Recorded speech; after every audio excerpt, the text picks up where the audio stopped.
All right. Thank you for that, Zane. I appreciate it. I see there was some sound issues.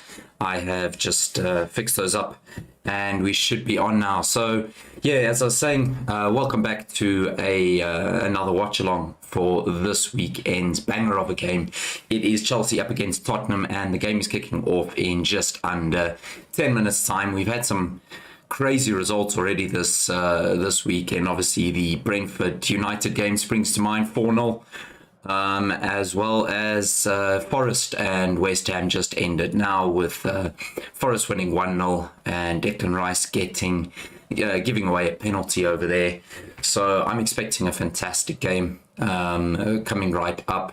See, Kulusevski seems like he's going to be starting. I think Spurs have an unchanged 11. I see Richarlison's back in contention for a place coming back from his suspension so that he got towards the back end of the season. And on the right-hand side of the window over here, you can see all of our expected results that we've got from Predict Heroes today. A 61% in favour of a Chelsea win, 19% of a draw, and 20% for Tottenham. In terms of the goal outcomes, we do have a 73% for the over 2.5 and a 67% for both teams to score. And the expected scoreline that we do have for this game what is a 2-1. So let's see how that goes against what actually happens in the game. As per usual, we'll be going through and any markets that we do see possibilities, any cards, any corners markets, etc. We will be calling them out live on stream. So please do stay with us and please interact in the chat. We'll definitely be taking all your questions. As Zane is saying, he knew Brentford would win. Yeah, I actually went and I went to the rugby yesterday. Go and watch the Springboks All Blacks game yesterday in Johannesburg. So that was a great watch. And the reason why I went is so that I didn't have to watch the United game. I got on the bus to come back home and I saw it was 4-0 and it was half time. So yeah. Mayo, thank you so much for the sub and welcome to the channel. Always great to have you guys here. Zane saying 2-2 to the Chelsea in the Chelsea game. I am just going to pop up a poll for you guys, so where we can just see what you guys think, who's going to win the game, and let's get that going in the chat. And you guys can vote over there. Give me the final results of what you guys think it will be, and drop the score lines in the chat as we get this fantastic late afternoon, early evening game underway at Stamford Bridge. All right, so the poll has just been placed in the chat, so please go ahead and vote. As per usual, we'll leave the poll up for the first 10 minutes of the game, and then we will basically go over the results and talk through the game as we all enjoy it all together. I'm going to bring it up over here on my side. But how's the weekend been, everybody? Has it been a great one? Has your team won? Has your team lost? Is your team still due to play? Obviously, there's still a game tomorrow evening, which I am contemplating. If I am available, I will most likely be doing a watch along for the Liverpool game tomorrow. So, yeah, if you're around and you're available, hang out, come and have a jaw. It's all about the laughs, all about the good football over on the Predict Heroes channel. And then while you're at it, so just please make sure to head on over to the website. I'll pop it in the chat over here. It's predict-heroes.com, and over there we have all of the daily football games, all the predictions as you want at your fingertips. We've got over 2.5 outcome percentages. We've got both teams to score. We've got expected score lines. We've got all the games that you can basically want all over on the website 24/7 and all free for all you guys. So please make sure to go and check it out and let us know if you have any issues or what you think. I see here Zane, Liverpool versus Man United next week, going to be madness. Zane, I see so much going on social media and whatnot, and I wonder if the game's actually going to go ahead, to be honest with you. I know that seems a bit extreme, but we know what obviously happened last year. I think it was last year or the season before, as well, where the game actually got postponed. The league's not going to be very lenient on United, especially if the supporters go ahead and stop the game again. I think there will be 3 points given to Liverpool if the United supporters do stop the game. And to be honest, I think it would be 3 points worth giving away, to be honest. I really feel like United are in an absolute state at the moment. I think just taking into account, from the owner's perspective, etc. I think giving away 3 points to Liverpool in order to stop the game going ahead, to prove to the owners the nonsense that they're causing, I think it might actually be a decent thing to do. So let's see what happens. But it's going to be a great game. Amazing Swag, I see there under 3.5 goals is possible. I mean, of course it is possible in this game. I think you've got two pretty solid defenses going hammer and tongs here. I don't think Chelsea is that strong in attack at this present point in time. I know they've got decent players. I'm not saying they don't have decent players, but I think Chelsea's a lot more solid in defense. But I mean, Kai Havertz and Mason Mount on their days can unlock any defense. So I think under 3.5 does sound like a decent shout with this game.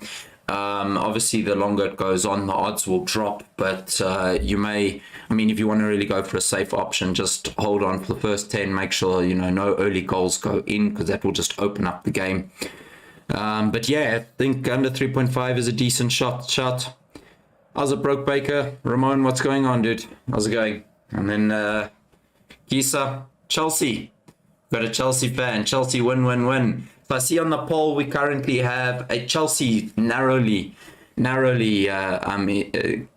the poll at 40% that you guys are feeling. Spurs coming in at 30% and a 30% of a draw. Yeah, look, a 2-2 draw does, second person now coming out with a 2-2 draw over there. I mean, I would love to see a 2-2 draw, because that would just be a great game of football at the end of the day. And that's what we're here for. We just want to see good football being played. So, so just checking out the Chelsea lineup, I think the only real shock for me, I see Cucurella starting. I see Reece James is actually dropped into a back three. He's playing on the right side of centre backs, and Loftus-Cheek is playing on the right wing back role, which is quite interesting. Spurs are completely unchanged. Son, Kane, and Kulusevski leading the line up top. Ryan Sessegnon keeping his place at a left wing back. So it's going to be an absolute fantastic game. The crowd wants their money's worth. Of course, the crowd wants their money's worth, and the stadium is jam-packed to the rafters. But yeah, how did your guys' teams go along this weekend? I see. I know Ramon supports Arsenal, so I think he's pretty happy with his team. I mean, 6 goals in that game, so that was a bit of a crazy one. Havertz is sporting a pretty sleek brand new haircut there, so I think he's coming out try and grab the goals. Spurs will play for a draw today. I'll be very surprised if Spurs play for a draw, to be honest with you. I think at the moment, I think Spurs is, in my opinion, Spurs is actually the better team between the two of them. Just not player wise, I think just in the way that they're playing and the way that they're conducting themselves at the moment. So I think if anything, and not only that, Spurs got wrecked a little bit in terms of the 3 times when they met Chelsea in January of earlier this year, and they lost all 3. So I think Conte has something to prove. So I actually expect Spurs to give this their all, to be honest. But yeah, the Liverpool game on Monday night, yeah, dude, and then you're playing again next week Monday as well. Well, if the game does go ahead, you're playing again next week Monday as well. So it's going to be a bit of a been a bit of a tough one for the Liverpool boys. Yeah, happy for now. Give it until January. Then you fight relegation. That's Arsenal for you. Start the season off running like absolute crazy, and then come January, then suddenly Oaks are sitting on their laurels. Luckily, you started the season off badly last season, and you managed to come back and end up fifth over there on the logs. So you started off poorly, you came back. So it seems like with Arsenal, it's just like a flip or flop. You either start well and end poorly, or start poorly and end well. I don't know which one's the better one, to be honest with you. But yeah, if you guys are here, please do me a favor and just drop a like on the stream. It does help get the stream in front of as many eyes as possible. And keep up the chats. It's always fantastic having the guys going at it. The chats, and here we go. Here's the game going. And we do have Chelsea, I see, obviously playing in blue from right to left, and Spurs in white from left to right. It's going to be an absolute cracker of a game. What's happening, Yasin? How's it going, dude? How did you feel about the United game yesterday? It was a bit of a shocker, to say the least, if we can be very honest. Not only that, I've kind of lost my voice ever so slightly. If you guys do hear me, my wife has been calling me E all day because apparently I sound like a donkey. So I do apologize, but it was the rugby's fault. I'm going to blame the rugby. It wasn't FIFA last night. The FIFA session didn't make me shout last night. It was the rugby. I think United can rise to top four. Look, at this present point in time, I don't specifically see it happening. There's what 2 weeks left in the transfer window. 16 days I see left in the transfer window. United need a whole new team, and we know what the board is like. So personally, I can't see United rising to the top four. Not with the way Spurs is looking, not with the way Arsenal's looking. Chelsea, Liverpool. I actually feel like Liverpool, personally, I feel like Liverpool might be looking at third. Here's a nice break. Kulusevski onto Son. Bit of a misweighted ball over there. Held Son up a little bit. And well covered there by Reece James. The pace with Son really showing true over there. But best Saturday I ever had with United lost yesterday. Yeah, it's nice for the other teams, but we made fun of other teams, so we must not take it and accept it. So it kind of is what it is. And to hold back the tears. Yeah, but you know what, Yasin, you really could have just spun it in your favor, and if she asked you why you were crying, you should have just brought something up like, I can't believe that I got so lucky with you. You could have really spun it into a good thing. So let the emotions out. Let the emotions out. United will do this to us. We do have a free kick 2 minutes in. Spurs already putting Chelsea under the pump with some quick breakaway play. Kane dropping quite deep as per usual. I don't know why he's playing so deep lately. But Kulusevski and Son obviously running off the back of Kane over there and sort of pushing the Chelsea defense back. So pretty interesting to see. I like the choice of Reece James to right centre back. Not from a fantasy league perspective, but in terms of from a footballing perspective, I think it's a good choice. Just visiting the poll at the moment. If you haven't got your votes in the chat, just make sure you go and drop your vote. We do have Chelsea at the moment. Chat's feeling Chelsea at 50%, Spurs 29, and a draw at 21. So like we said, we'll leave it up for the first 10 minutes of this game, as Koulibaly comes under some severe pressure, but does extremely well get out of the press. Cucurella obviously starting, gives the ball away quite early there. Kane finding Son on the edge of the box. Son gets the shot away, but well defended by Thiago Silva. But yeah, you must save the the emotions for the next game, because you know it's going to happen again. So games go ahead next week. I'm betting Liverpool to win 9-0 next week. Yeah, look, honestly, I wouldn't. I'm not even. It doesn't even sound like a joke anymore, to be honest. I think the only joke on the pitch at the moment is United when they are on the pitch.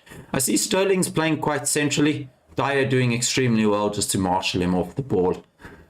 For some other reason, when Sterling falls, his backside's always in the air. It's the funniest thing for me. It really does. Kane with a little bit of a sneaky trip there on Reece James, as Reece James is coming out the back with the ball.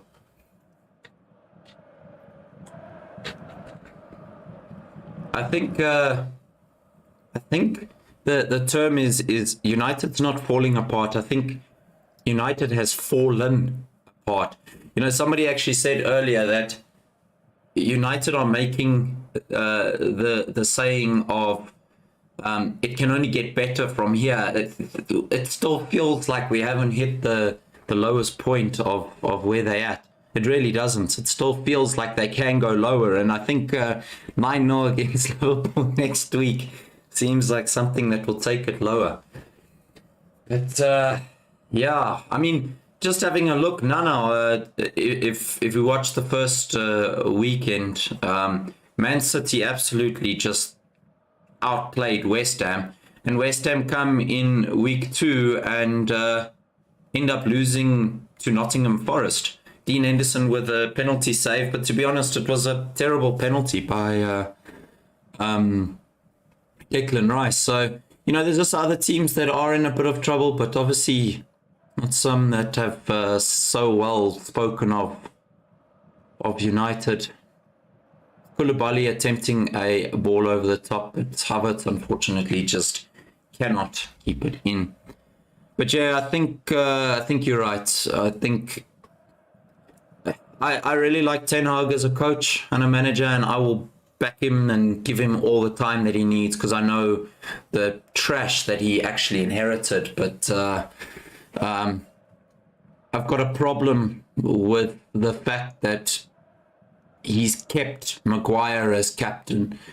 I've got a problem with the fact that you know, I love De Gea as well, but his distribution of the ball is questionable. I've got a problem that, you know, he's kind of kept to the issues that were there last season. He's played the same team and he's expected a different result, which is, I think, naive is probably the best word to put it. And yeah, if the game does go ahead on Monday and Maguire is on the pitch and still with the armband, I'm going to start to, I know it's very early days and it's not good to say, but I'm going to start to lose a little bit of respect because for Ten Hag, because he needs to stamp his authority on the team and he needs to show these players and these prima donnas that they don't deserve a spot in the team. I'd rather put under 21 team out there. We'd probably play better. Probably only lose 8-0 with the first team losing 9-0. But anyway, we do have Chelsea on the attack here. Decent bit of spell of possession for them. But unfortunately, I don't know. I feel like Chelsea's a little bit toothless in attack at the moment. I don't know how you guys feel. If there's any Chelsea supporters in the chat, please let me know. But I don't know. I feel like Havertz is more of a attacking mid for me than, you know, centre forward. I don't know if they did the right thing by getting rid of Timo.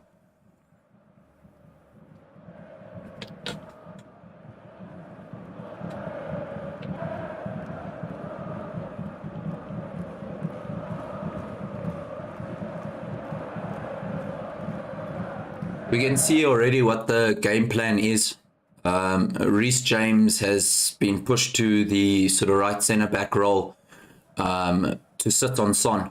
He's actually man-marking Son. That's his job today. So it could be a good or a bad thing, because if Son is clever and Son is clever, you know, he'll pull James out of position, you know, start drifting wide and opening up gaps for the on running of Kulusevski and that. So that's a great matchup to keep an eye on. James and Son. It's also not a bad matchup to keep in terms of from a cards market perspective. Just keep an eye on Reece James. Reason why I'm saying so is because we know what Son's like, and James is like sticking like white on rice on Son. I see there's a bit of an injury here. Romero's boot got taken off. But just keep an eye on that Reece James card market. Maybe give it 1 or 2 tackles from him and then maybe jump on that cards market if you guys are interested in some in plays over there. Don't know why people think Reece James is better than Trent. I think it's because Reece James is the better defender. He's decent going forward as well. Like, he is really good going forward. I think Trent is second to none when it comes to attacking from a wing back perspective, but I think James is better in defense. Just opinion, but yeah, I see it's come up to 10 minutes now, so I'm going to end the poll, and the chat do have it in favor of Chelsea at 46 with Spurs at 33 and a draw at 20. So probably quite all over the place, but it is in favor of Chelsea. So it's going to be interesting to see. Game's pretty decent so far. Cucurella getting on the ball, but keeps giving the ball away. 63 million. Decent tackle there by Jorginho, just to cut out any counter-attack.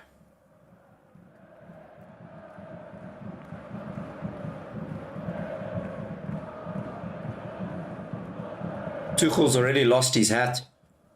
I don't know if he thinks he should only have his hat when he's in the shade, but he's already lost it.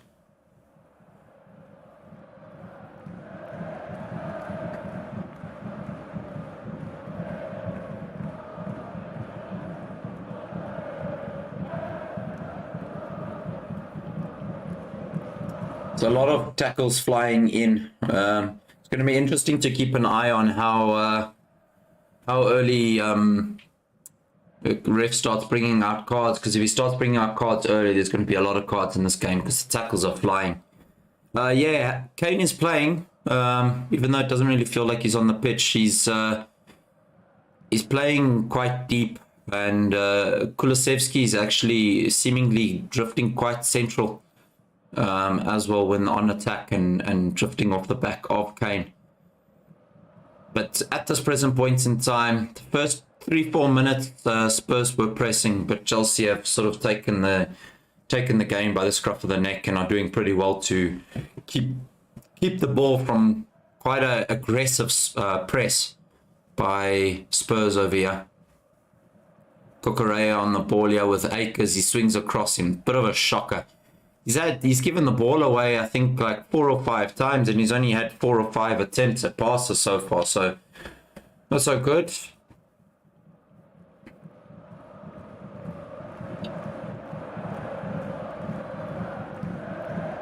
Sessegnon on Loftus-Cheek.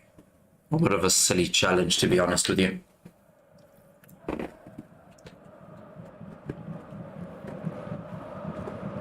So Zane, who's your favorite player at Liverpool? Who is your guy of choice that you just enjoy watching week in and week out? We've got Reece James still on set pieces. Him and Cucurella over the ball. Play a short one. Absolute waste. Offside from the free kick. It seems like something. There's this guy that I play pro clubs with, Ram One. He seems to just always be offside. Luis Diaz and Salah. Okay, you like the wingers, eh? Yeah, but that's Klopp's setup. The wingers are literally his bread and butter. Going to be interesting to see now the dynamic shifts with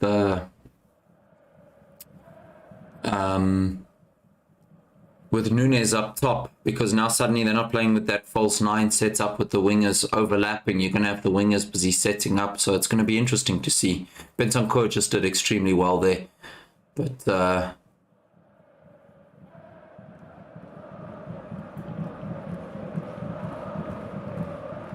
Koulibaly with a very decent ball out, even while under attack. Another matchup just to keep an eye on, Sessegnon and Ruben Loftus-Cheek. Sessegnon biting at the ankles. He's already being called up by the ref for one foul. So just keep an eye on that cards market there if you are into the in place for Ryan Sessegnon from Spurs. He is being a bit aggressive in his nature of tackling at this present point in time. Chelsea seriously dominating the middle of the park though, keeping the ball well. Cucurella's finding himself extremely out on the right hand side, hugging that touchline.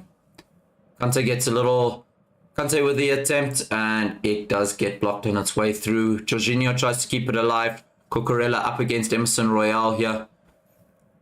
Does well to keep the ball, growing in confidence. Emerson Royale does well just to match him stride for stride, but the pressure pays and he puts it out for a throw in a dangerous position. Where do I think De Jong will go in this situation? Where do I think, or where do I want De Jong to go? I think if United do not get De Jong, I think they're in big trouble. I'm just going to be honest with you. Because we cannot go through a season without a world-class sort of centre mid. I don't care for a DM. I know there's a lot of United supporters who are all over, we need a CDM, we need a CDM, we need a CDM, and I understand it completely. But my God, we need somebody who can beat a man, somebody who is willing to receive the ball, who wants the ball, who wants to play on the ball. Every time I see McTominay, he's hiding behind a player. He's marking a player every single time we're on the attack. So I think if De Jong does not come to United, we're in big trouble. And saying that as well, if there's no way, I personally don't feel, there's no ways United are inept in the transfer market, we know that, but there's absolutely no ways that they could leave it for 3 months going after the same player without assurances from the player. There is absolutely no ways. I cannot fathom to think that that is not the case. So I personally do feel like he's promised to Ten Hag or anything that he is coming. So I do feel like United will get him. That's just my feeling, and it's just a lot of hope. We do have Chelsea in the box here. Ruben Loftus-Cheek trying, but literally Tottenham have 1, 2, 3, 4, 5, 6, 7, 9 players in the box. Literally, it's just Kane that's not in the box. And Koulibaly takes a bit of a 30-yard banger, but puts it wide outside of the box. So Spurs defending extremely deep over here. Jorginho tried to sort of play in Sterling around the back of the post, and Koulibaly with the flash shot that outside of the boot flies past the keeper's right-hand post.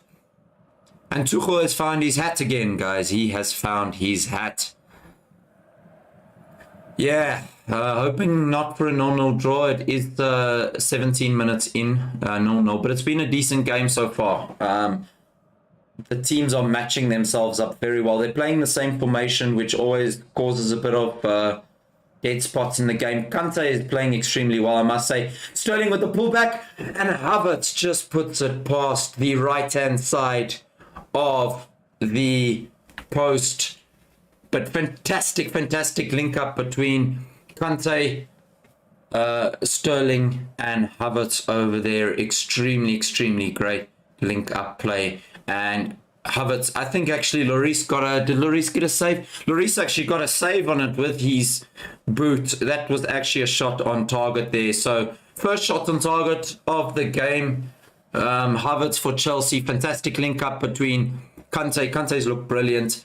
Kante, Sterling, and Havertz.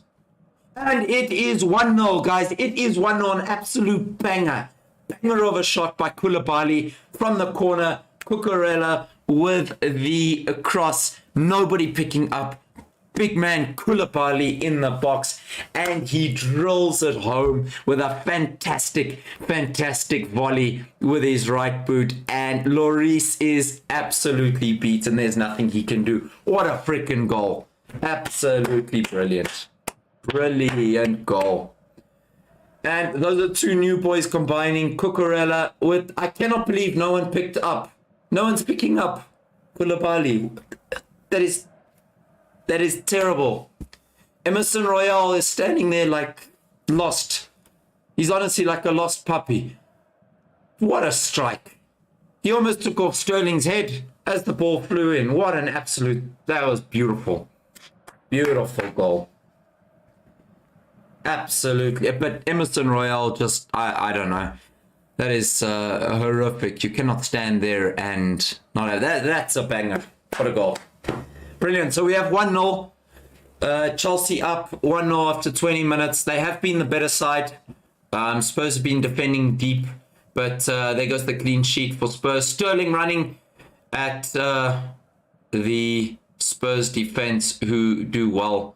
But fantastic cross by Cucurella and a beautiful finish by Koulibaly. If you guys aren't able to watch the game, make sure when you can to go and check the highlights. Absolute banger of a strike. Yeah, first Koulibaly goal for Chelsea and a first Cucurella assist. So off to a good start for the new Chelsea signings, but they have been the better side so far. Spurs on the ball. Højbjerg is dropping in between the centre backs to try and spread the play a little bit, try and widen the pitch, because the Chelsea press is really good, and the ball has to go all the way back to Lloris.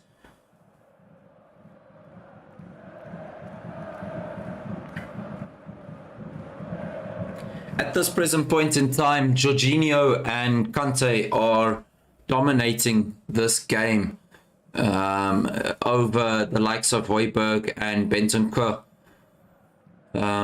Definitely the better of the two midfielders. I think Spurs need to up their game a little bit here, slow the game down a little bit, just keep the ball for 5 minutes. And again, they've lost the ball from the press. Bit of a soft free kick there, but I see old Thiago Silva, and there's Tuchel shouting at the end. There's the ball over the top. Sessegnon on the ball. Sessegnon, and absolutely smothered, well smothered by Mendy. But a one-on-one, Ryan Sessegnon up against Mendy, and Mendy stays up nice and tall. But I do think, and I think the linesman has flagged Sessegnon offside. Decent attempt at a run. But Mendy does well, keeps himself upright for as long as possible, and smothers the ball to make sure, even if it was offside, it didn't end up in the back of the net.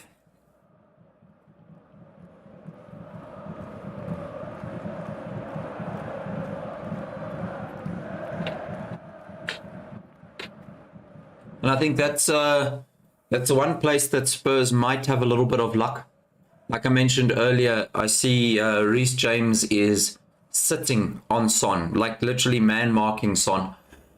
And what that could end up doing is you could end up isolating Loftus-Cheek up against Sessegnon. And Loftus-Cheek is very good in the final third of the pitch, but he's, in my opinion, he's not a fantastic defender. And especially if he gets dragged or sucked into a play up the top of the pitch, I think Sessegnon might have a little bit of decent play decent space that he can sort of run into on the right hand side of the pitch. We've got Kante again. Kante has been, in my opinion, Kante's been the best player on the pitch. Absolute quality and talent.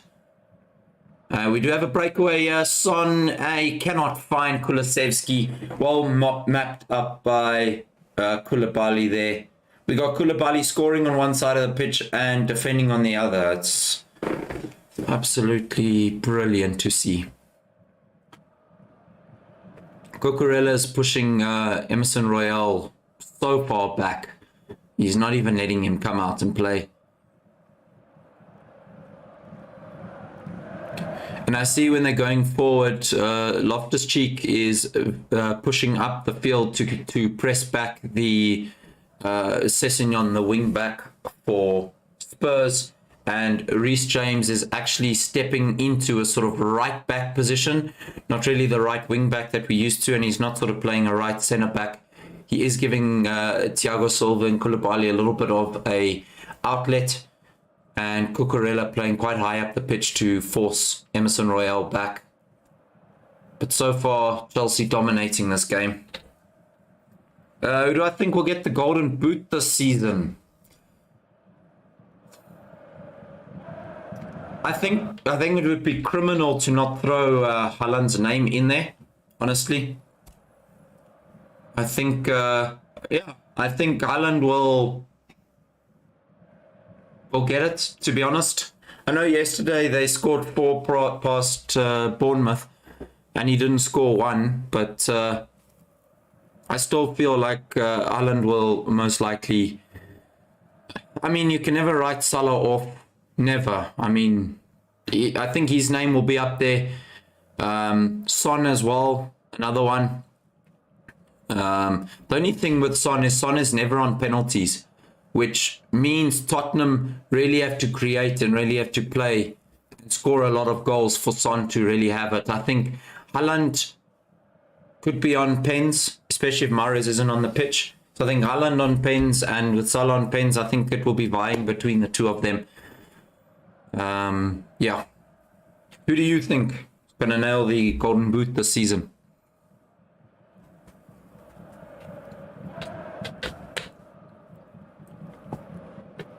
We've got another corner for Chelsea. Mount with the outswinger. And I see again, they haven't picked up Koulibaly again. He goes for the volley again, and this time he puts it over the bar, but twice. 2 corners in a row, they're just not picking him up. The oak is like 2 meters tall. How do you not see him? Unbelievable. Such poor defending. And this was Romero this time. Absolutely terrible. I think we've got a little bit of a water break at the moment. Apparently it's a bit of a heat wave. But so far, favourite players on the pitch. Koulibaly's been brilliant. Hasn't let anything past him in defence. Already scored 1 and almost scored a second now. I think Kante has been absolutely brilliant. I don't think anyone from Spurs has stood out for me. And Jorginho has looked very decent as well. So I think those 2 at the moment. Dude, they need more than goggles. I don't understand. The oak is built like a brick shithouse. He's 2 meters tall. And 2 corners in a row, they haven't picked him up, and he's already scored from one and almost packed it away from another. You must watch to see how this man runs away. And I'm sure Yassine will agree with me. You must watch how this man runs away from defenders in a corner, alright? Just saying.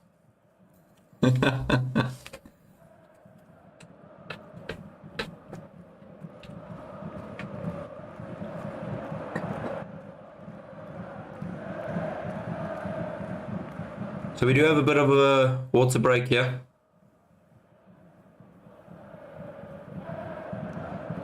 I don't know what the temperature is up in England.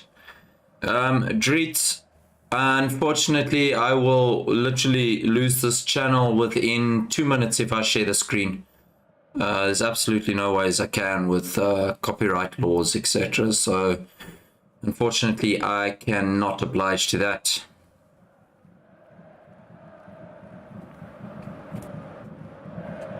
Ramon, did you see Koulibaly's strike over there? It was freaking brilliant.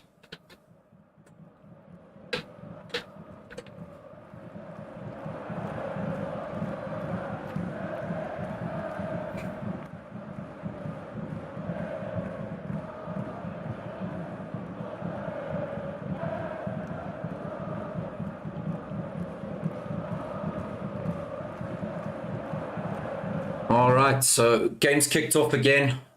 Chelsea are doing extremely well with the press. Extremely well with the press. Emerson Royale's getting...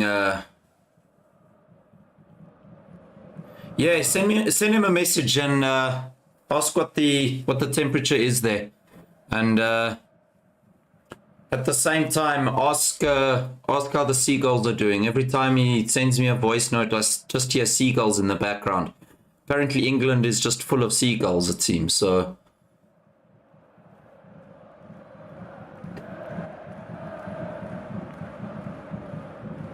Yeah, you must go watch the goal later, dude. It's absolute freaking banger.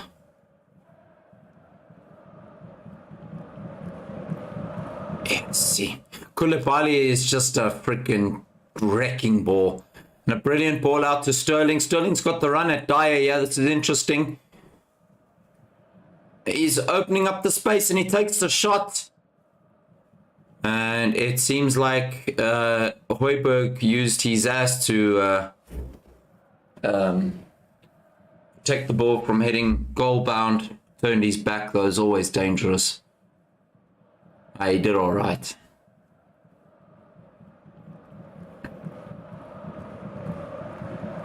We still do have Chelsea. 30 minutes in, Chelsea have definitely been the better team.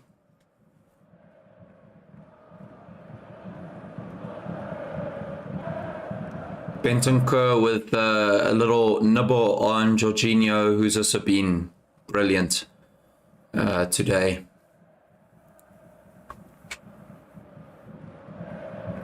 Hey Magdalene, how's things going? No problem, Zane. That's all good, dude. What do you do? I wouldn't like to be working on a Sunday, to be very honest with you. Got a little bit of some niggles coming in here from Tottenham. I'm waiting for the ref to pull out some cards. Tottenham are getting extremely frustrated with the game plan here from Chelsea. They've been brilliant. So getting a little bit frustrated. And they just kicking out Mount. Kulusevski this time on Mount. And it looks like Cucurella is going to swing this one in. Most likely going to land this on the 6-yard box as best he can. Reece James is standing over it, but this does look like a Cucurella free kick.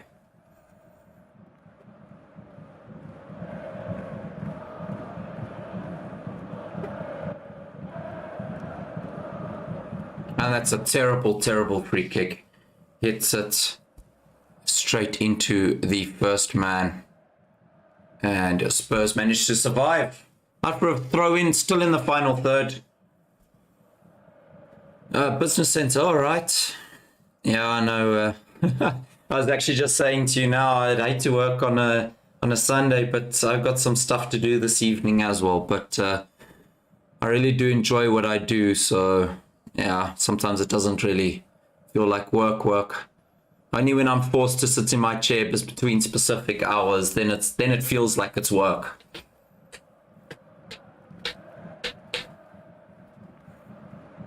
We got Koulibaly and Cucurella. Koulibaly is looking world class. And he's looking confident as well after that first goal, so... Emerson Royale has looked pretty shocking, to be honest. And Lloris manages to dive on the ball.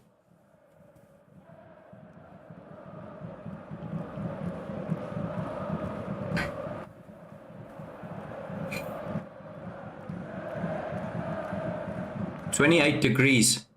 And these 28 degrees and these oaks are having wet towels on their heads.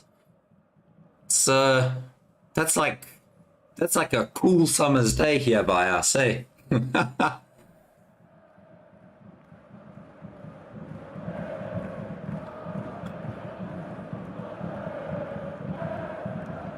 Spurs are not looking too great, eh, to be honest with you. Chelsea are seriously outplaying them. And like I said earlier, Chelsea for me, they don't look very good in attack. Their defense looks immense.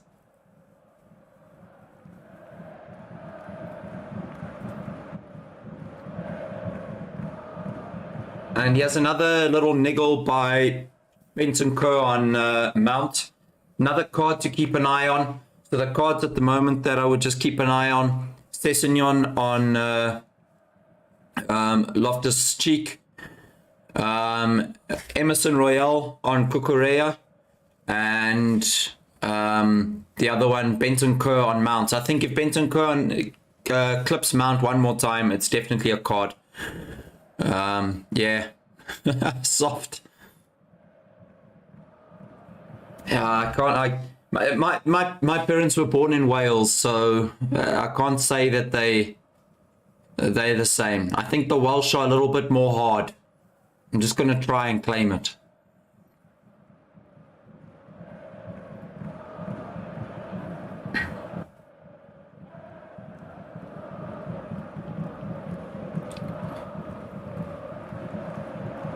Sessegnon up against Loftus-Cheek, but Loftus-Cheek does absolutely brilliant. Matching stride for stride. Tuchel's tactics are absolutely spot on. Spot on. Here is a chance. Kulusevski looking out. Emerson Royale gets the ball. What can he do with it? He slows the play up. Tries to beat Cucurella. He manages to, but a shocking cross into the box. And Mendy heals the cross. Street Saint, thank you so much for joining, dude. Good luck and enjoy the rest of work. And yeah, I will most likely be doing the one for the Liverpool game tomorrow evening, 9 p.m. If I don't have too much work, I will definitely schedule it on the channel. And if it's scheduled, then I'll definitely be hosting it. So check you then if I do host tomorrow. Do have Mount at the edge of the box. Yeah, he drives in and he has a chance, but he manages to put it over the crossbar. But he actually had a far better chance than what he actually thought, and he manages to dink it into Rosette.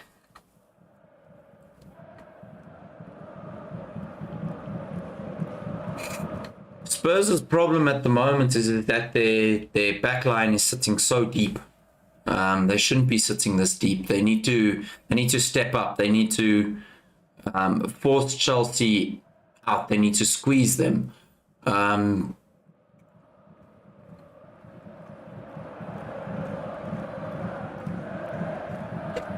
Reece James just took it off of Kane's toe. Kante on the ball, pushing out to Cucurella.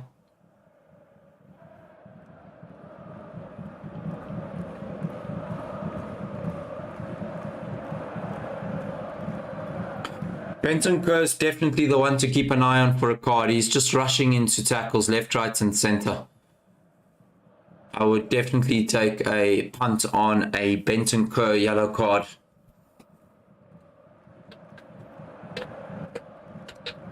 How's the game been for you guys, though, who are watching it live as well? How's the game been for you? Chelsea's definitely been dominating. It's like not even a contest here. Spurs look meek. Mild.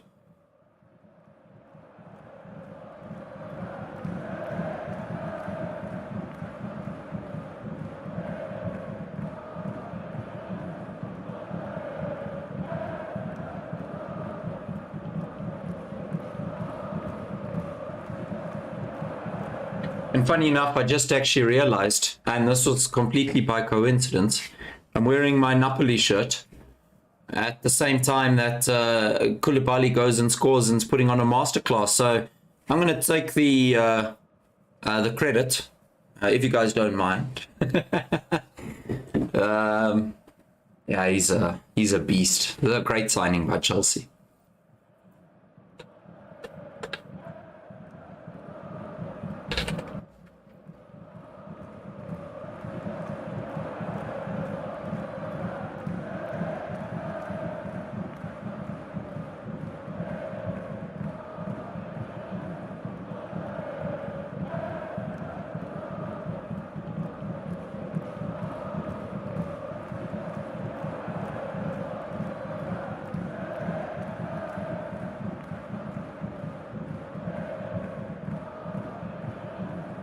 39 minutes gone. 1-0 Chelsea still. Chelsea definitely dominating this game. Spurs just are not in this. So just a reminder of what our website has the odds at. At the beginning of the game, we did have a 61% chance of a Chelsea win, 19% chance of a draw, and 20% chance of a Spurs win. 73% for over 2.5, 67 for both teams to score, and the expected scoreline that we were expecting was a 2-1 in favor of Chelsea. So at this present point in time, if this game continues the way it is, with Spurs, the way that they are playing, I don't see Spurs scoring unless for a serious lack of discipline at the back of the Chelsea line. Chelsea have another corner now. Koulibaly this time doesn't really get picked up again. The Spurs with the zonal marking, and Reece James with the card. Reece James with the card. As I said, watch out. Reece James on Son. Son with a breakaway from a corner, and Reece James drags him down, and we have a card already. So there's the Reece James card out the way, done and dusted. Fantastic little in play there. If you guys were listening from the beginning, that's the one. The next one that I can see coming is Bentancur for Spurs. I think there's a yellow card coming for Bentancur as well. He's the next player to keep an eye on. So yeah, like I was saying, I don't see Spurs getting a goal in this game if they continue playing the way that they are. They need to play further up the pitch. They have to. They don't have a choice. They're playing too deep. They're allowing Chelsea to move the ball in the middle of the park. Kante and Jorginho are just dominating in the middle of the park. Here's Ruben Loftus-Cheek. He's in the box. Pulls it back. He's looking for Kante. Kante's driving. And I think it is a corner. So we've got another corner for Chelsea. Chelsea obviously scoring from their first corner, almost scoring from their second one. So every time there's a corner, a little bit of a worry.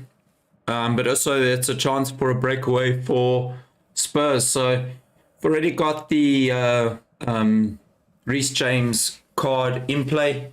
And I do feel like the next one is definitely going to be a Bentancur, just a player to keep an eye on.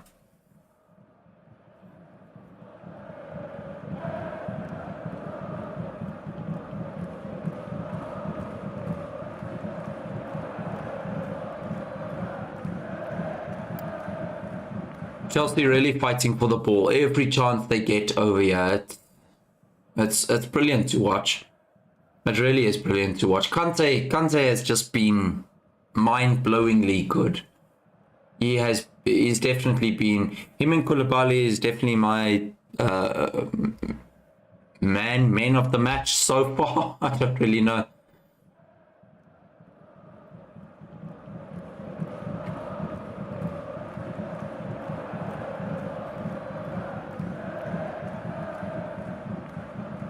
Reece James sends it all the way back to Mendy. I definitely think I need to just watching Chelsea play and watching how they play. There's Bentancur again. Has to be a card. Referee, give the man a card. Give him a card. Come on, we've already won the Reece James card.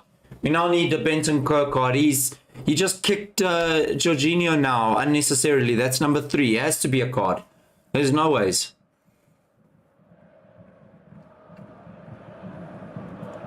Koulibaly forward. Brilliant ball to Raheem Sterling. Sterling up against Romero. Romero also looks like a little bit of a card contender.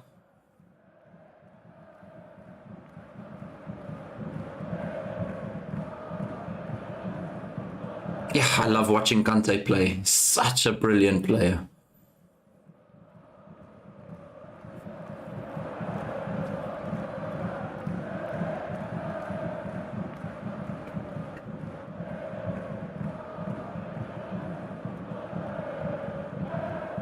Nicely worked here. Sterling up against Emerson Royale. Emerson Royale drags off foot, but just manages to get some of the ball, and Sterling stays on his feet. Little cross here, brilliant cross, and an unfortunate Ruben Loftus-Cheek just cannot get to the ball. Let's see if the ref goes back and gives Benton Kerr a yellow card for that kick out on Jorginho. He's at 3 from the back, 2 on Mount and 1 on Jorginho. I cannot believe he escapes a yellow card over here.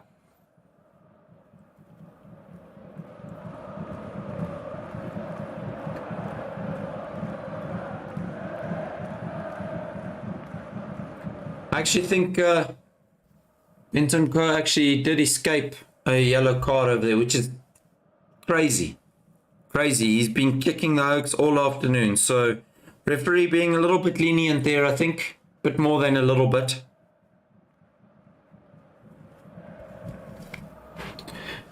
Uh, 3 minutes of extra time before the first half ends.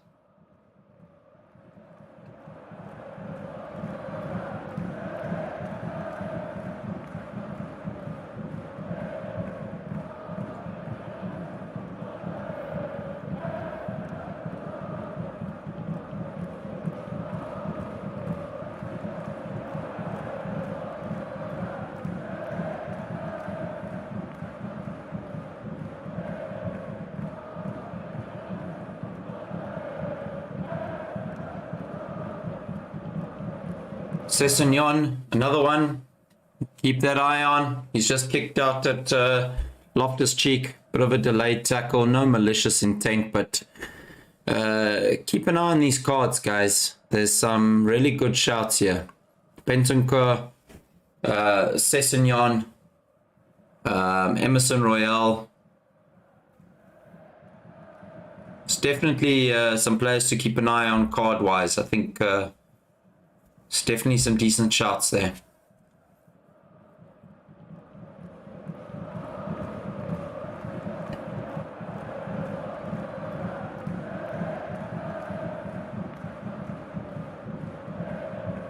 Sterling doing extremely well, but Dyer gets back well and manages to clear the ball out. There's about 1.5 minutes left of the first half. In this game. So far 1-0 still to Chelsea. Chelsea definitely been the better team.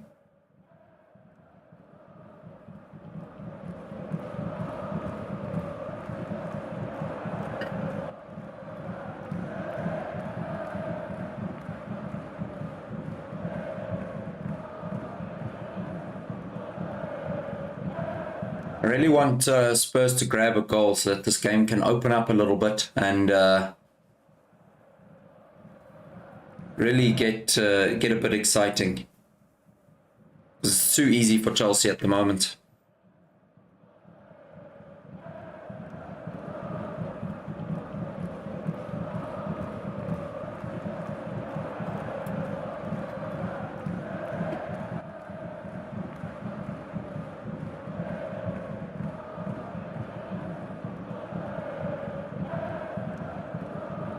Kane with the ball over, attempted to find Son. He has found Son.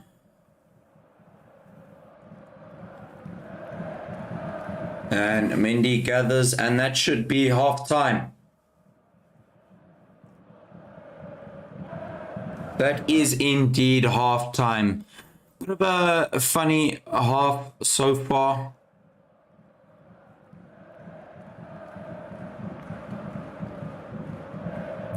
I am. It's been a funny half. I think Spurs definitely the worst of the teams. Chelsea have been absolutely brilliant, forcing Spurs back into a sort of a deep lying role. I think in the second half, if Conte doesn't force his players up a little bit higher up the pitch, it's just going to be too easy for Chelsea. So they need to squeeze up the pitch a little bit more. You see it happening what Chelsea are doing. They're both playing the same formation. They're both playing the same way, but it's just the fact that Chelsea are pushing that little bit higher up the pitch, and Spurs are sitting too deep. So it's been an interesting half, but Chelsea are up 1-0. I could not see any form of attempts for Spurs coming through, so they definitely need to change the way that they do things. But let's see how it goes. Let's let them have their half time. I am going to go and grab a cup of coffee, and we will be back for the second half. So don't go away, and do enjoy the halftime break, and I will be back with you guys ever so shortly. Cheers.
And we are back for the second half. And Spurs has just kicked off. Let's see if we can have a little bit of a change in the style of play. But immediately as Spurs gets the ball, they just bang a ball up long and lose it immediately as the second half starts. So not good to see. What we needed to see was a little bit more control from Spurs, and we needed to see them push about 5-10 meters up the pitch to squeeze Chelsea a little bit back. So be quite interesting to see if there is any changes in this, but Loftus-Cheek looking good. Højbjerg already with the clip on Loftus-Cheek, and a bit of a poor clearance from Ramiro. And Chelsea are sitting so deep in their box. I just don't understand it. They're just inviting pressure. Very, very poor, especially if this is what they have been told to do. It's not good at all. Because they're not offering any form of pressure against Chelsea. So Chelsea's still on the attack at the edge of the box with Sterling. Sterling driving well into the box, but well defended by Emerson Royal.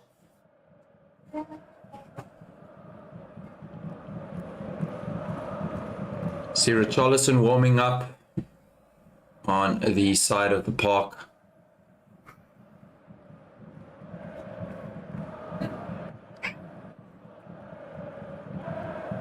Cucurella's looked okay. He had a bit of a shaky start, couple of balls that he gave away, but he's come back into the game a lot better. Kulusevski pacing up the side of the pitch up against Koulibaly or Thiago Silva, and Thiago Silva but Koulibaly loses it and Kante wins it back again. Bit of scrappy play in the beginning now. And it is punted all the way up the pitch and all the way back to Spurs to Lloris and for a reset.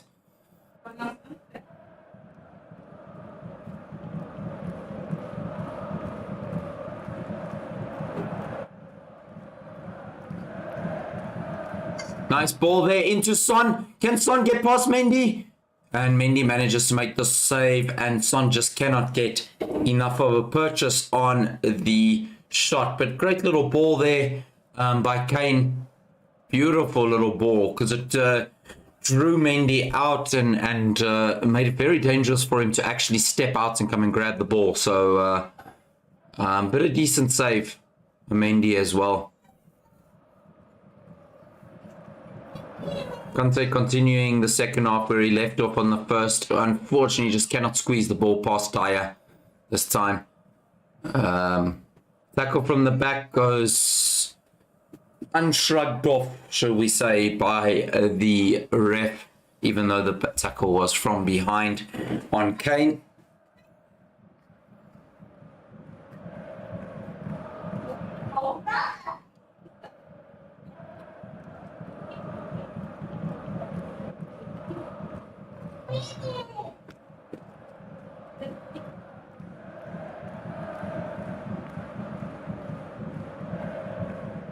It'll be interesting to see how Spurs really do come back into this game. I think if they don't push themselves up the pitch and force Chelsea to try and play in behind them, there should be a foul.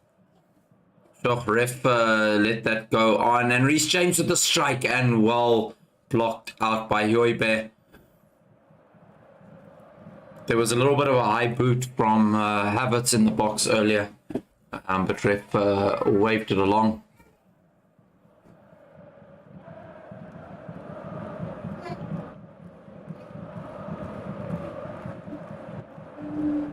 Cucurella out on the left-hand side with the ball. Just cannot find an option. Emerson Royal trying to break his way down the side, shoulder to shoulder. He tries to claim that, I don't know, he got elbowed or poked in the eye, or maybe Cucurella's hair touched him or something, but very, very poor just throwing yourself to the floor like that. It's not good to see.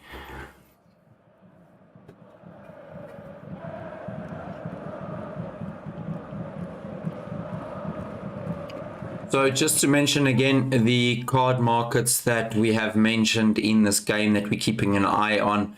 Obviously, it was Reece James up against Son, because he was sort of sitting behind him so hard, and which did materialize. So Reece James did indeed get a card. The other players to keep an eye on: Benton Kerr. I don't know how he escaped a yellow card in the first half. 3 tackles straight from behind that the ref spoke to him about. So I think his next tackle is definitely going to materialize in a card. So Benton Kerr, definitely one to keep an eye on. Ryan Sessegnon's might be a 50-50 call. I'd be a little bit suspect on that one. But Loftus-Cheek is really causing some problems down the side. I see Ben Davies has just given a free kick away against Ruben Loftus-Cheek, which Reece James swings in, but it hits the first man, and Kante sends it back to Mendy just to reset the play.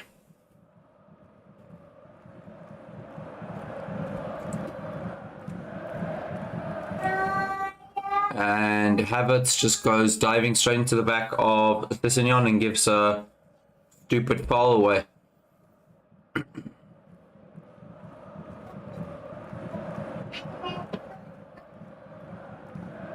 Both teams are playing the same formation, which is almost causing them a little bit of issues because they sort of playing into each other's hands. The difference on the pitch is the quality of the players. It honestly is. Kante and Jorginho have been far superior to Højbjerg and Bentancur. Far superior in the middle of the park.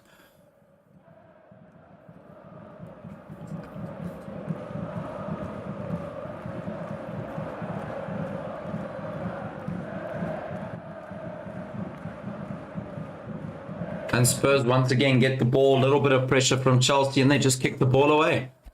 So let's just quickly run through the stats that we're expecting at the start of this game. All the stats powered by Predict Heroes on the right hand side of the screen here. Please do make sure to head on over to the website at any point.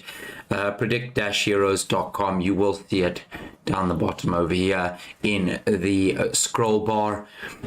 We do have a daily, we have all the football matches with their predictions in terms of home wins, draws, away wins, the over 2.5 market, the both teams to score market, clean sheet markets. All of these things we do have for free on the web app that you guys can navigate. So just head on over predict-heroes.com, hit the access web app, and you will have access to all of the percentages.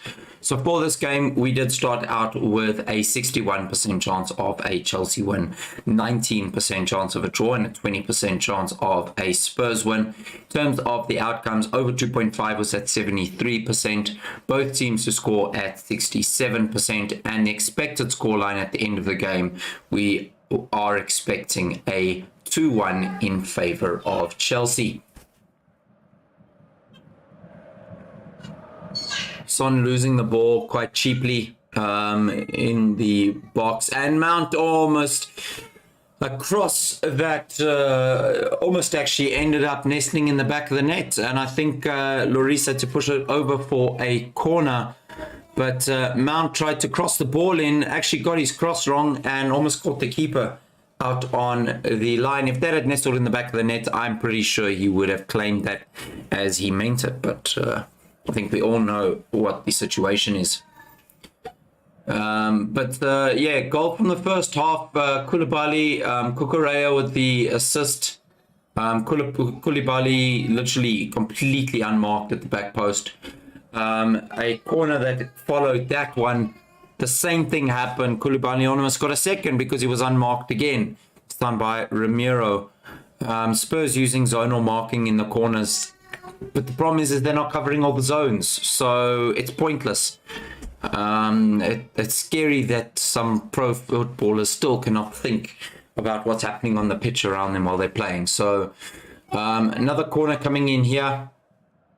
I see Kulusevski's now been assigned to drop on Koulibaly, and Kante has now been left unmarked at the top of the box. But ball comes in and Kulusevski steps away from Koulibaly and he almost wins a header. So freakishly bad defending from set pieces, specifically corners by Spurs with the zonal marking. And Jorginho doing well, Sterling holding the ball up. And Chelsea still on the attack, starting the half Spurs ended the half, but here we see Richarlison coming on the pitch for the second half. I think Spurs definitely need it. They need something. They need something. Personally, if I was Conte, I would immediately drop this back five, switch to a back four. His wing backs are getting pushed back so far back the pitch that they're pointless. You're wasting a position on the pitch here, where you could stack the midfield or stack the top. I think if I was Conte, I'd immediately swap the back five into a back four, add another body in the middle of the park. And let your strikers do their thing. It doesn't seem like that's what he's going to do. Obviously bringing Richarlison on, it's probably a straightforward swap for Kulusevski, I'm assuming. He's been very quiet this game, but they're just getting dominated man for man. Right, Richarlison coming. Who's coming off? Yeah, okay. Maybe Conte has heard me. Ryan Sessegnon is off for Richarlison, and I think exactly what I was saying is going to happen. I think they're going to flip to a back four. I think they're almost going to play a not a 4-2-4 as such. I don't think. I think maybe Kulusevski might drift infield, but I can immediately see Kane, and I think they've gone to a 4-4-2. Richarlison is playing as a second striker alongside Kane. Sessegnon drops to the bench. I think Son and Kulusevski will make up the midfield four. I think they just basically flipped into a 4-4-2, and I think that's the best thing that Conte could have done. So brilliant tactician, obviously. I'm not going to claim any plaudits from him. He certainly can't hear me unless I'm talking to him here. But yeah, so I think he's made the right choice. Let's see now if the players can pull it off.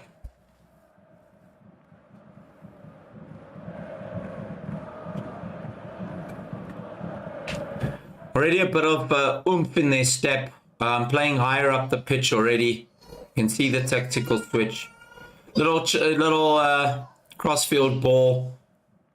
But Reece James, I think now what's going to be interesting is to see how Tuchel responds, because I feel like Tuchel should do the same.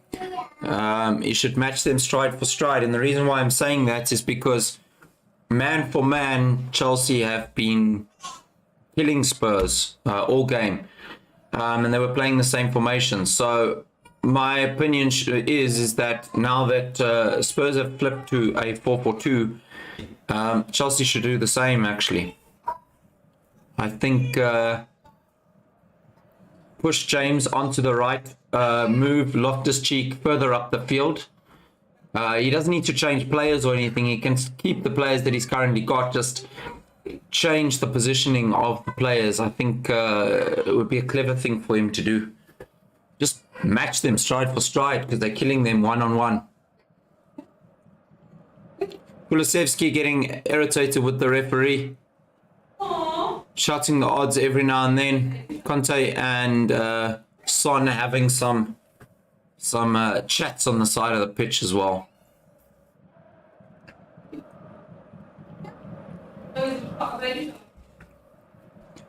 Possession 70% to 30%. I mean, that's scary. It's just scary. Almost feel like Spurs will always be Spurs. Like, I don't know what it is. I just feel like Spurs will always be Spurs. You can sign 7 players or whatever they've signed. I just like an omen around the club or something.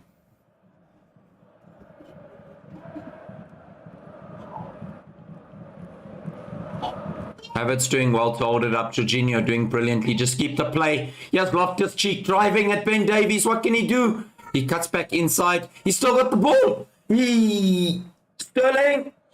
Sterling puts it over the crossbar. Could have made it 2-0 there. Ruben Loftus-Cheek did extremely well in tight spaces in the box to keep the ball. But yeah, I mean, this is the problem with the 4-4-2, because Ben Davies was not playing the position he's supposed to play. Sessegnon's been taken off. He has a chance for Harry Kane and he puts it wide past the post.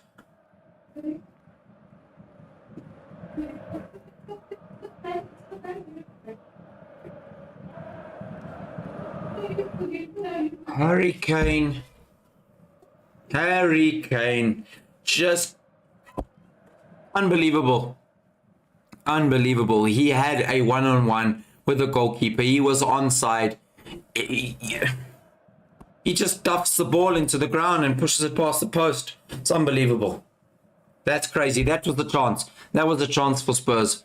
That right there was the chance for Spurs.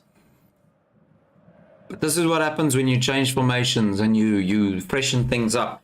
As I was saying at the back over there, you saw what happened is that Loftus-Cheek got the ball out on the right-hand side. Ben Davies is supposed to be playing that sort of left-back role. And, sure, sorry, there's a yellow card for Edouard Mendy. I'm assuming time wasting or shouting at the ref for the offside. I don't know. But yeah, yellow card to Edouard Mendy over there. But yeah, reverting back to that previous attack by Chelsea, we could clearly see that Loftus-Cheek just had acres of space. Because why? Because Sessegnon was removed off the pitch to make way for Richarlison to change the way of play in terms of the 4-4-2. The problem is every single player needs to be on the same wavelength. Otherwise, you cause problems like they did over there. Why? Because Ben Davies was still playing as a centre back. He's not playing as a left back. He should be playing as a left back. And he's causing problems for his team. Again, the ball just got played down the right hand side. He's not in the correct position. He needs to remember that he is now playing as a left back and not a left centre back. So that is a problem when changing formations, but you expect the players to be well drilled with these things. You practice this. And Richarlison, he was expecting the ball slightly sooner, played through the line, but the ball came too late and he finds himself offside. 63 minutes gone, 1-0. We've just literally had a bit of a frantic 5 minutes. Loftus-Cheek driving at Ben Davies and at Ramiro, does extremely well, gives it off to Sterling. Sterling in tight spot puts it just over the crossbar, and straight from there, Kane played through the line, one-on-one with the goalkeeper, and he duffed his shot into the ground and pushed it wide of the post, and the game remains 1-0. So we could have been either up 1-1 or 2-0 or whatever going on here, but we stay at 1-0 with the change of formation for Spurs, which is definitely helping them get on the ball a little bit more. Emerson Royale, on a serious note now, I'm just going to be real talk with Yerks. Emerson Royale, for me, I don't know how he's a professional footballer. I'm just going to be honest. I know it's easier for me to say sitting here or whatever, but I don't know. I don't know what it is about him. I just don't feel like he is the caliber of fullbacks. And I know they brought in Spence for Spurs and whatnot, but I don't know. It's he's a funny character. I just feel like he reads the game very poorly, to be honest. First corner for Spurs, and it results in another corner. Dyer trying to angle it, goal bound, but Thiago Silva gets his head in the way and puts it out front of the corner.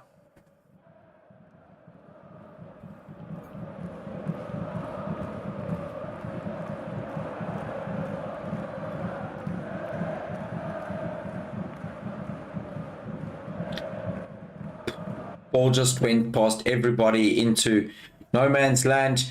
Sterling here with Kante. Sterling up against Emerson Royale. Emerson Royale does brilliantly. Just as I was giving him a bad rap, he does fantastically well in order to use his pace to cover and take the ball off of the toe of the counter attack between Sterling and Kante. Kante's ball was decent, just actually didn't have enough legs on it, to be honest with you. I think a little bit more pace to push it out a bit further wide, and Sterling would have been away, and Royale would have been in trouble with the slide. But all ends well. Mr. Royale does extremely well to cover back.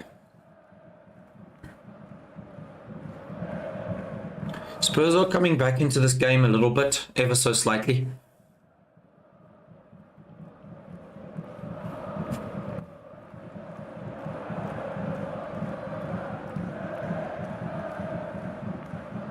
Mendy with beautiful distribution. Loftus-Cheek has looked decent today. Not setting the world on fire, but clean, getting the ball, doing well, overlapping, keeping players in the game, quick on his feet. He's looked like a decent player tonight. There's Sterling up against Dyer. Sterling does well, but nobody at the back post. And I honestly just feel like this is going to be Chelsea's downfall this season. I just don't feel like they're good enough in attack, to be honest. I don't feel like they got enough players in attack. So it's going to be interesting to see. Just over 2 weeks left of the transfer window.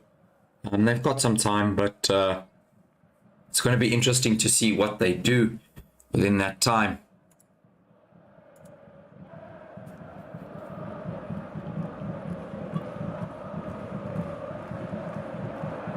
Okay, so Davis, I think, has now just realized that he's supposed to be playing at left back. And this surely has to be Bentancur's yellow card. The ref claims that Bentancur just got the ball. Unbelievable. Literally, Havertz stepped across the line there. Bentancur caught him on the ankle. That is definitely a foul, and that should have been his yellow card. He's literally gotten away with 4 tackles. I don't understand how this man does not have a yellow card as yet. Harry Kane is busy playing as a CDM over here, trying to play the ball in. Spurs will always be Spurs. I'm sorry to say it. It's Kulusevski driving at Jorginho and Cucurella. Son winning the ball back. Davies rolls it in. And there's a strike and there is a goal. It is 1-1. Højbjerg with the goal. 68 minutes, the change of formation works, and there's a fight on the sideline between the two managers, Thomas Tuchel and Antonio Conte, going chest to chest. They are fighting the ref. There was a potential handball at the edge of the box from Son, but these two are going at it, hammer and tongs. 1-1, 68 minutes. The referee is going to have a look at this, obviously. I do think there might have been a hint of a foul or a handball in this. So let's just see if it does get chalked off. But it is 1-1 at this present point in time. But yeah, they're having a look at a couple of things over here. But fantastic strike by Højbjerg. Take nothing away from the goal. There's a little bit of fisticuffs on the sideline. You can always love a bit of fisticuffs between the two managers, Conte and Tuchel, going head to head over there. I think Tuchel's even lost his hat again. Absolutely fantastic goal there. And we are looking good for our 2-1 expected scoreline. Ref is calling over the two, I don't know what they are, assistant managers, or what are they?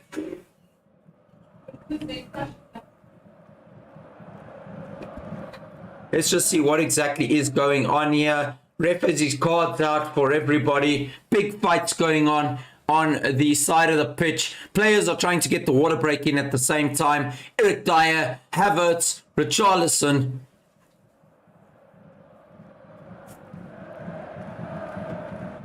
The goal stands, people. I can confirm the goal stands.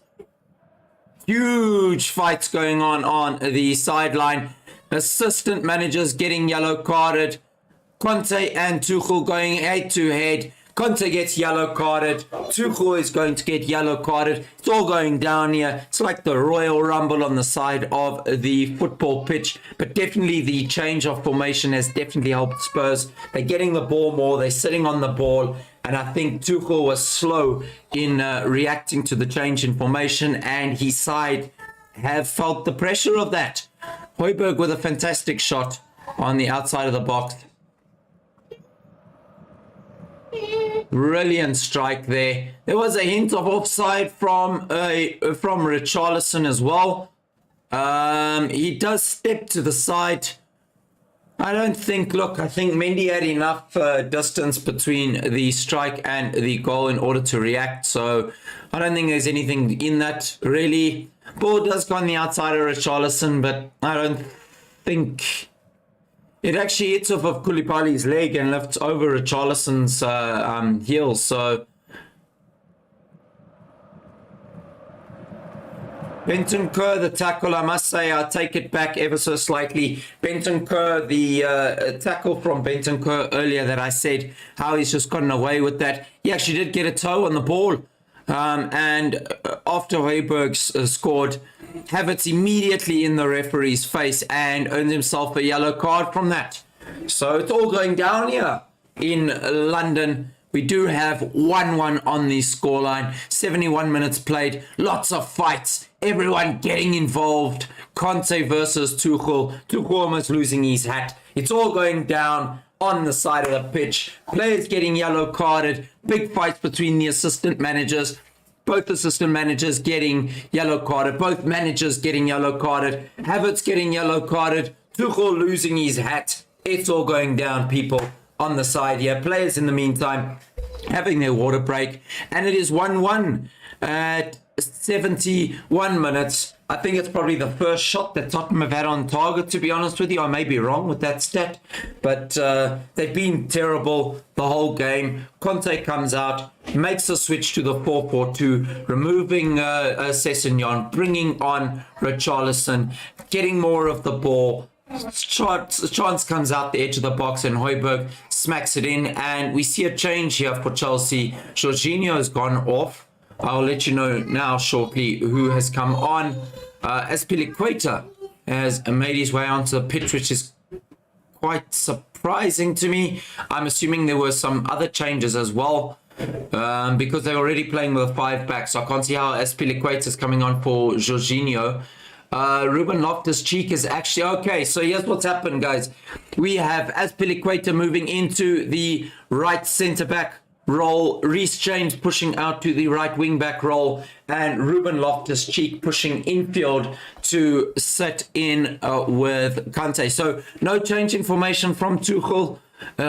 Spurs playing the 4-4-2, and Chelsea sticking with the 5-back, just with Reece James moving to the right wing-back. Loftus-Cheek moving infield, and the rest stays the same, with Azpilicueta coming on for Jorginho.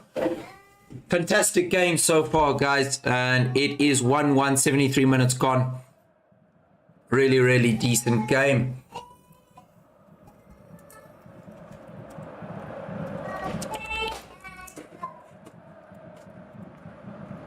We're going to pop in a poll in the chat just to ask you guys, how does this end? Are we going with a Chelsea win? Are we going with a Spurs win? Or are we going with a draw? Let me know in the chat on the poll what you guys think is going to happen over here. Let's see. The Spurs are definitely getting on the ball a lot more since the change in formation. So brilliant tactical awareness there by Antonio Conte in order to bring them into it. But we do have a 1-1 at 74 minutes over here. So let's see how Tuchel does respond to this bit of a setback.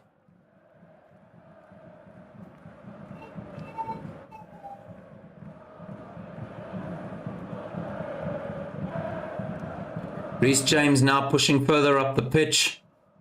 Reece James against Bentancur. I'm still surprised he didn't get it. And oh my God, we have...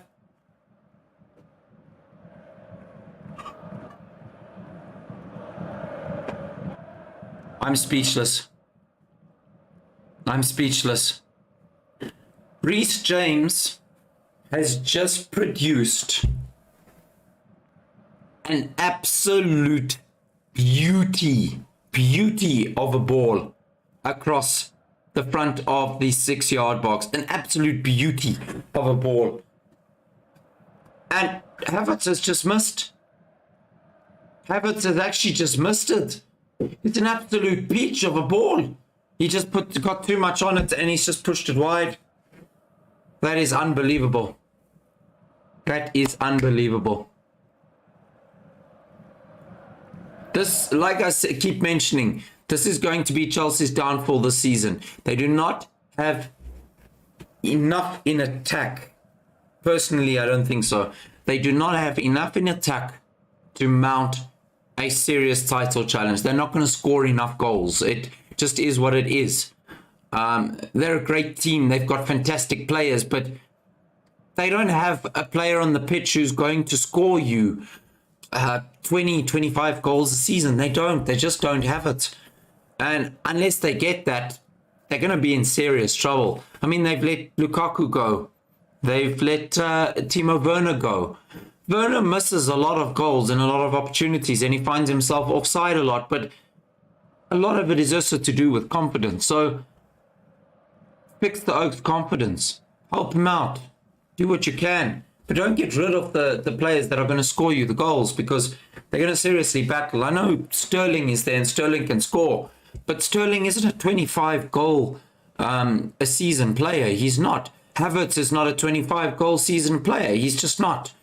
So I think Chelsea have 2 weeks left in the transfer window. A big 2 weeks left in the transfer window. But he has a great chance. Sterling with Reece James, and Reece James finishes and makes it 2-1 to Chelsea. 2-1 to Chelsea, and Tuchel is down the pitch. Tuchel is down the pitch. He's already been yellow carded. So if anything does happen to go, yeah, he could find himself in the stand. But Tuchel has just sprinted halfway down the pitch. Reece James bringing on Azpilicueta. Azpilicueta moving into right centre back. Reece James going to the right wing back role and immediately makes an impact. And we have 2 goals for Chelsea, and both from defenders, which is not a good sight for Chelsea, if I can be very honest. But it is 2-1 to Chelsea. 77 minutes gone, 13 minutes gone plus stoppage time. Let's see what is left in this game. But immediate impact from pushing Reece James up the pitch. Brilliant from Conte to get Chelsea back in the game. And brilliant from Tuchel to realize that there is space. Like I was mentioning, there is a heavy amount of space down on Ben Davies' side. Because he's playing in the wrong position. He still has not realized that they are playing a 4-4-2. He's still trying to play centre back. I don't understand it. He should be sitting on. That is crazy. Tuchel just took off past Conte's technical box. That's crazy. He just went straight past the Spurs technical box. I'm surprised they haven't gone for fisticuffs again. He's already on a yellow, same as Conte for the earlier altercation. But James winning the ball back high again.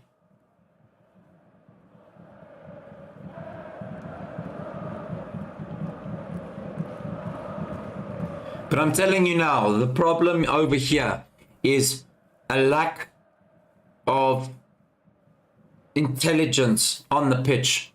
What's happened over here is that Conte needed to make a change in formation because they were just getting outclassed man-to-man. They were playing the same formation, and they were just getting outclassed man-to-man. And what's ended up happening is that you immediately had a situation where they went from a 5 at the back to a 4-4-2 with bringing Richarlison on.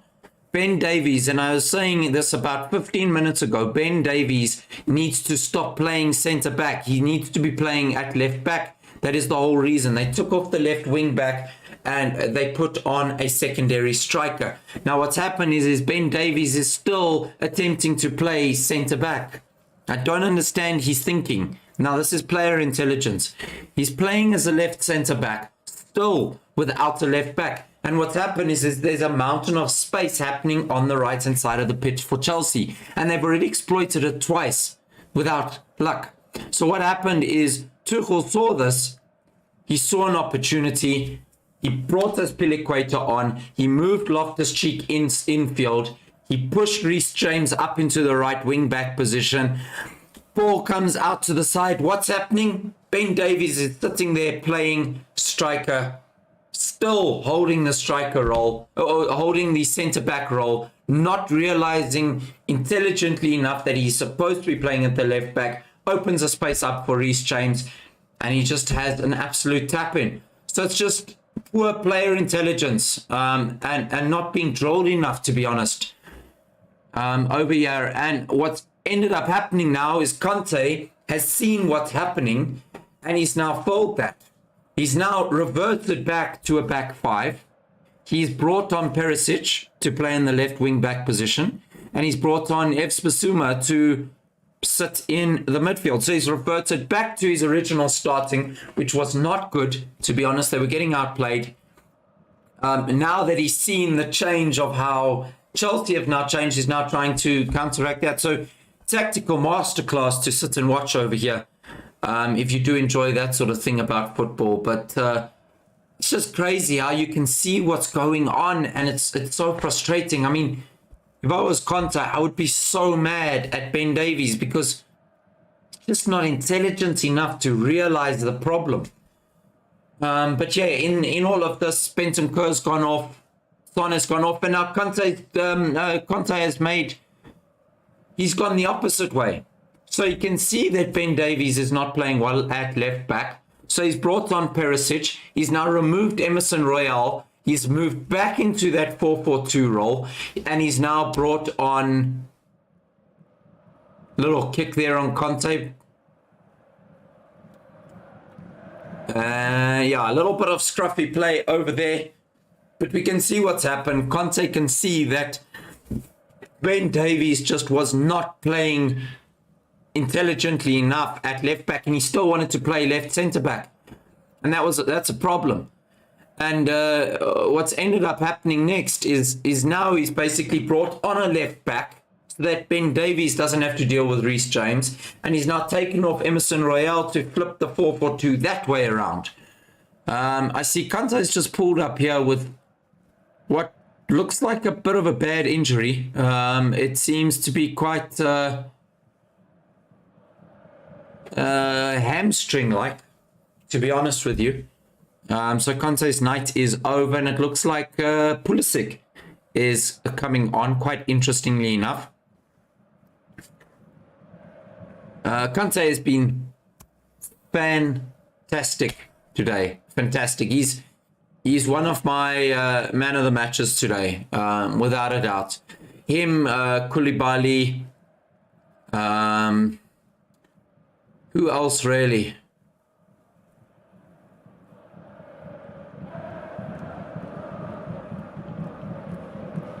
Yeah, Tuchel sprinting past Conte after both of them have just got a yellow card for going head to head like two old bulls and two old buffaloes.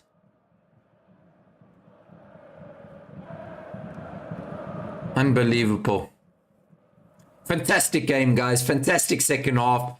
Everything that I asked for at halftime has come to the fore. We've had the both teams to score. We've had the over 2.5. We have the scoreline at 2-1. I see Gallagher is actually coming on for Conte. Sterling is going off and Pulisic is coming on. I don't know what you guys think about the 5 subs. I'm a huge fan of them. I think what the 5 subs do is that they open the game up for youngsters who technically wouldn't really get an opportunity because they've only got the 3 subs that have to be impact subs. the 5 subs is really allowing for youngsters to come on. I mean, I had a look the other day. Havertz does extremely well going past Dyer. He looks for Gallagher. What can Gallagher do? He feeds Pulisic. Pulisic pulls it wide, unfortunately. Oh, sorry, that was Mount, not Pulisic. Mount pulls it wide from Gallagher, but Havertz did extremely well. But yeah, talking about the 5 subs, I'm a massive fan of it. I was watching the Liverpool-Fulham game the other day, and it was great to see the likes of Carvalho getting a run on the pitch because you can now. You don't need to have those 3 impact subs that each sub needs to make a difference in terms of the 3. We've got Havertz and Romero head to head over here. Havertz definitely getting a yellow card. Just being stupid. Honestly, just being stupid. I don't know why he did that. It was unnecessary. Completely unnecessary. He just barges into the back of Romero and then gets up and puts his head in his face. You don't need that on the pitch. You don't need that. That's stupid. It's schoolboy like. Gallagher does extremely well. He's looking for the ball back. What can he do? He chops back on the inside, and Spurs unfortunately come away with it. But Gallagher really making a bit of a nuisance of himself. And he's another prime example of a beneficiary of the 5 subs. Gallagher wouldn't be coming on the pitch in normal circumstances. I know he's benefited now, unfortunately, from a Kante injury, but at the same time, the managers can make quick tactical decisions with like 2 players that need to make a switch. Not only that, they can get fresh legs on later in the game. If there's an injury, they don't need to keep a sub back for an in case of an injury. Huge fan of the 5 subs. 86 minutes gone, 2-1 Chelsea. How does this game end? If you do have a look at the predictions on the right-hand side of the screen, you can see that our over 2.5 in both teams to score have both been a success. The expected scoreline that we do have was a 2-1, which the score currently is, but there is still 3 minutes plus stoppage time and an awful lot of end-to-end football still to play, so that could change extremely quickly at any point in time.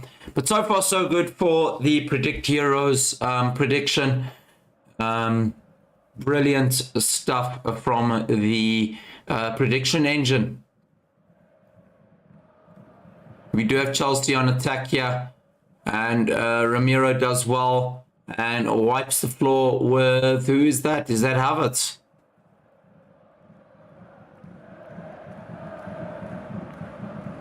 Yep.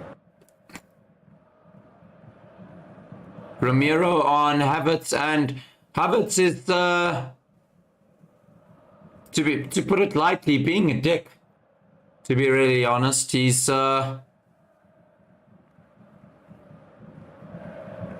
just getting in everyone's faces. He looks like Diego Costa at the moment. To be very honest, he's just being like an annoying little ant, and Romero's getting irritated with him. He's already on a yellow card, so he better be clever. And Koulibaly, again, just absolute demon there. He just outjumped Harry Kane like Kane wasn't even there. Kane plays it for Richarlison. Richarlison pushes it wide, and Azpilicueta does extremely well just to cover the counter. But Spurs putting a nice press on, but Chelsea managed to come away with the ball. And yeah, we've got another sub, yep. And I'm not surprised. It is Havertz being taken off. He's still fighting with the ref. I don't understand it. I don't get it. But Havertz finally takes his leave.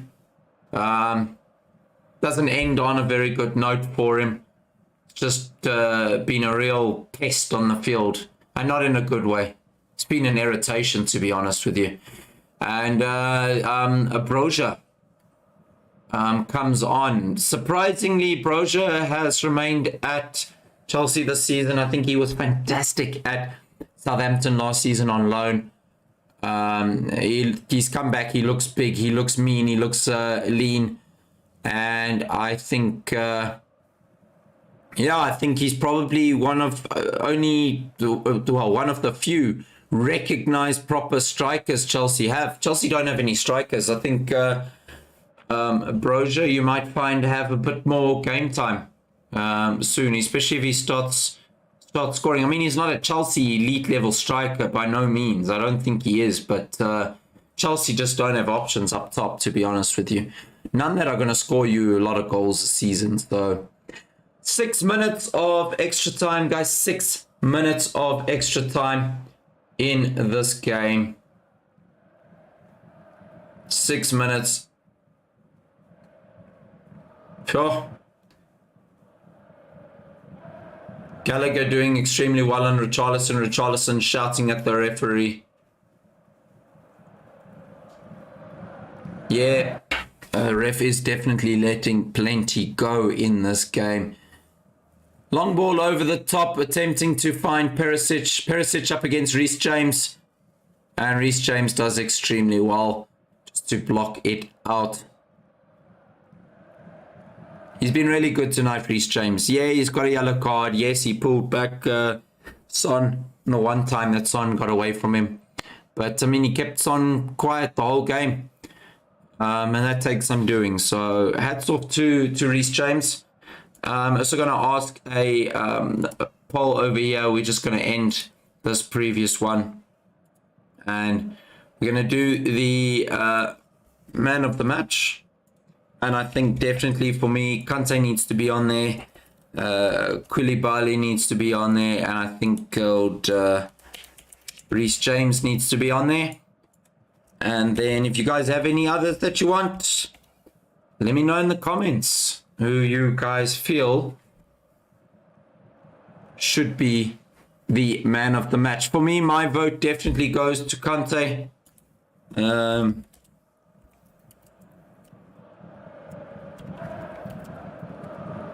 I think he has been absolutely fantastic today.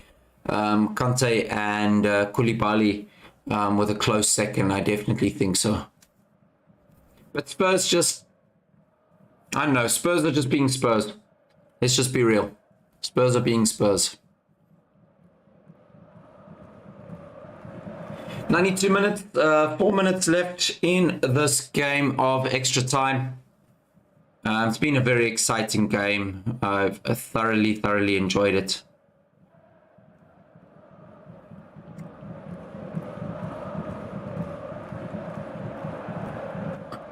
Reece James gives away a free kick against Harry Kane. Remember, Reece James on a yellow card. So he needs to just be careful here and not be stupid. But he did clash into Kane. You should have just held him up. There's no way Kane's going to go around him, not for pace. Kane literally just drew the foul. He was going away from goal and everything. So a bit rash there from James to give away a free kick this late into the game. 3 minutes of extra time remaining. Dyer, Kane, all up in the box. All the big lads up. That's a fantastic free kick by Perisic, and an attempt by Yves Bissouma, which takes a deflection and goes out for a corner. So we do have a corner over here. 2.5 minutes left in this game. Aspilicueta busy marking Eric Dyer. I mean, that's a mismatch, if any. And he's got his hands all over him. Fantastic corner. And pushed over by Edouard Mendy. Brilliant save by the big goalkeeper. Fantastic attempt there by Eric Dyer. Like I said, Eric Dyer up against Aspilicueta. It's a complete and utter mismatch. And indeed it proves so. And it's 94 minutes gone, 2 minutes left, and we have another corner. Chelsea 2-1, Liverpool, Chelsea 2, Tottenham 1. Something's being checked here, guys. Something is being checked. Something is being checked. I don't know what it is. Oh, there's going to be a red card. There's going to be a red card. Ramiro is yanking on Cucurella's hair. Ramiro has just yanked on Cucurella's hair. And VAR lets it go. What is that? What is that? That is nonsense. I'm sorry. VAR is a disgrace. And it's in. It's in. It's in. 2-2. It's 2-2.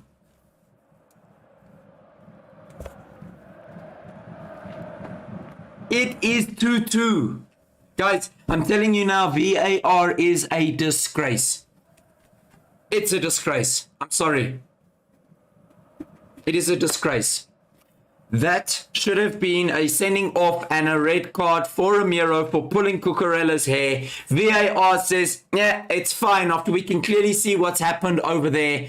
Comes on, corner, and it is 2-2, guys. It is 2-2. Literally, it was one of the last kicks, headers of the game. It ends as a 2-2. Who scored this?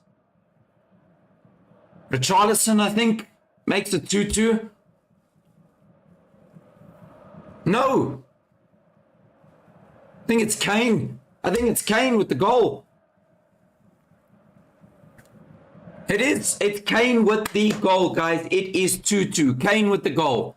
Kane with the goal. 2-2 right in the last minute of the game. However,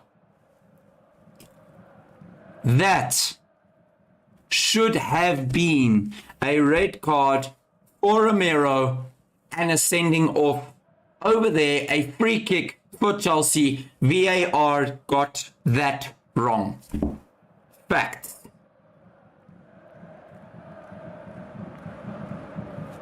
And a fantastic call by the two guys, Zane and a shout out to them. Shout out to the two guys. Here is your 2-2. That is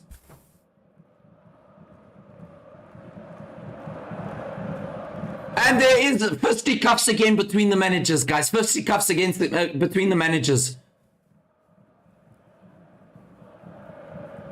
Huge fight. Huge fight.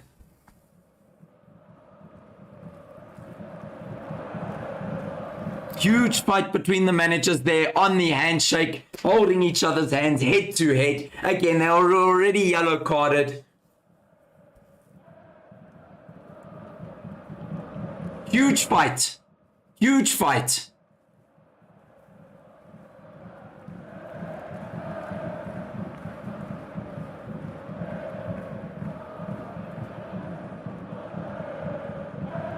That is a crazy end to a crazy game, guys. Crazy end to a crazy game. Their VAR is a joke, to be honest with you. Ramiro literally had a handful of Cucurella's hair, dragged him down to the floor, and I'm sorry, that's a straight red card and a sending off. It's disgusting. You can't do that. And VAR waved it along from the next corner. They scored. It's wrong. It's wrong. That's not football. You cannot do that to an Oak. Yeah, it's extremely sad. So, but great game in the end. Finishes 2-2. Koulibaly and James with the goals, and Højbjerg and Kane with the goals for Spurs. It does end 2-2. Richarlison made a big difference in this game, and it's been a fantastic watch, and thank you guys all for joining us. But that is going to be all for this evening, so I appreciate each and every one of you, and thank you for joining. And just make sure, if you are watching after the game, after the live, please make sure to smash the like, subscribe, and drop a comment if you have any comments on the watch alongs. We appreciate you having each of you here. So all in all, thank you for a fantastic stream, and you guys have a great evening, and we'll probably catch you tomorrow for the Liverpool game. Cheers.